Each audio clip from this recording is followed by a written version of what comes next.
Bugun stomatologiyadagi anesteziya to'g'risidagi miflarni inkor etamiz. Anesteziya har doim muolajadan so'ng kuchli og'riq keltirib chiqaradimi? Yo'q, bu mif.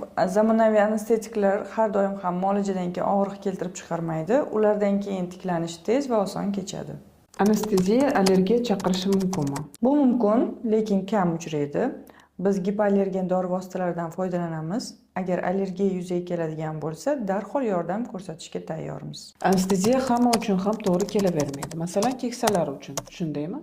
Yo'q, bu mif. Anesteziya agar qarshi ko'rsatmalar bo'lmasa, ko'pchilik insonlar uchun, shu jumladan keksalar uchun ham xavfsiz hisoblanadi. Anesteziyadan so'ng darhol ovqatlanish va suyuqlik ichish mumkinmi? Yo'q, til va milkka shikast yetkazmaslik uchun anesteziya ta'sirini ketishini kutgan ma'qul. Kamida 30 daqiqa kutishni tavsiya qilaman. Anesteziyadan keyin gaplashib bo'lmaydimi? Bu mif, ozgina karaxtlik bo'lishi mumkin, lekin bemalol gaplashsangiz bo'ladi. Yanada ko'proq foydali ma'lumotlarni olish uchun obuna bo'ling.